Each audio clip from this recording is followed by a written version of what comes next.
Hi friends, welcome back. അപ്പോൾ ഇന്നത്തെ വീഡിയോയിൽ ഞാൻ കാണിക്കാൻ പോകുന്നത് ചെയിൻ സ്റ്റിച്ചാണ്. അതിന് ഇതുപോലെ നൂലെടുത്തിട്ടുണ്ട്.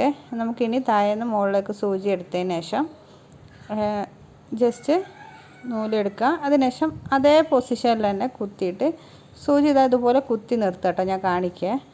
ഇതുപോലെ കുത്തി സ്റ്റോപ്പ് ചെയ്യുക. എന്നിട്ട് മറ്റേ ഓപ്പോസിറ്റ് സൈഡ് അറ്റഭാഗം അല്ലാത്ത ഭാഗം ആ സൂചിയുടെ അടിയിൽ നിന്ന് ഇങ്ങനെ റൊട്ടേറ്റ് ചെയ്തെടുക്കുക.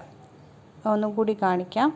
അപ്പോൾ നമ്മൾ ഇനി കുത്തുമ്പോൾ അതിൻ്റെ തൊട്ടടുത്ത് തന്നെ കുത്തുക. എന്നിട്ട് ഈ ഒരു പോർഷൻ, മുകളിലുള്ള ഈ പോർഷൻ സൂചിയുടെ അടിയിൽ കൂടെ ഇങ്ങനെ എടുക്കുക.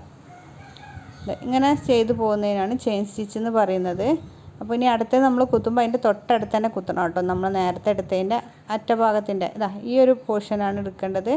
മുകളിലുള്ള ഈ നൂല് ഈ ഒരു പോർഷൻ എടുത്തിട്ടാണ് ഞാൻ അതിൻ്റെ അടിയിലൂടെ റൊട്ടേറ്റ് ചെയ്തെടുക്കുന്നത്. ഈ ഒരു മോഡലിൽ സ്റ്റിച്ച് ചെയ്യുന്നതിനാണ് ചെയിൻ സ്റ്റിച്ച് എന്ന് പറയുന്നത്. നിങ്ങൾക്ക് മനസ്സിലായെന്ന് വിചാരിക്കുന്നു. ഇതിൻ്റെ വീഡിയോസ് ഞാൻ അതിൻ്റെ മുന്നേ ഒരു വീഡിയോ ഇട്ടിട്ടുണ്ട് ചെയിൻ സ്റ്റിച്ചിൻ്റെ. അപ്പോൾ നിങ്ങൾക്ക് അതും ഒന്ന് വാച്ച് ചെയ്ത് നോക്കാം.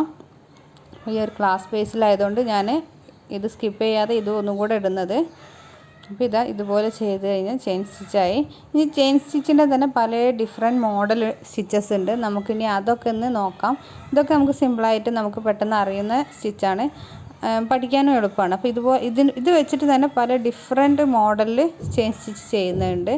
ഒരുപാട് മോഡലുണ്ട്. അപ്പോൾ അതൊക്കെ ഇനി നെക്സ്റ്റ് വീഡിയോസിലൊക്കെ ഞാൻ കാണിക്കാം. അപ്പോൾ നിങ്ങൾക്ക് ഈ വീഡിയോ ഇഷ്ടപ്പെട്ടെന്ന് വിചാരിക്കുന്നു.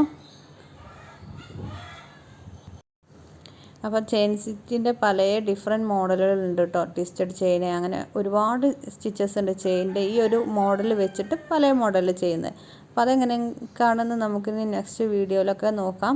അപ്പോൾ നിങ്ങൾക്ക് ഈ വീഡിയോസൊക്കെ ഇഷ്ടപ്പെട്ടിട്ടുണ്ടെങ്കിൽ തീർച്ചയായും ലൈക്ക് ചെയ്യാനും എന്തെങ്കിലും സംശയങ്ങളൊക്കെ ഉണ്ടെങ്കിൽ കമൻറ്റ് ചെയ്യാനും മറക്കരുത്. Thank you for watching.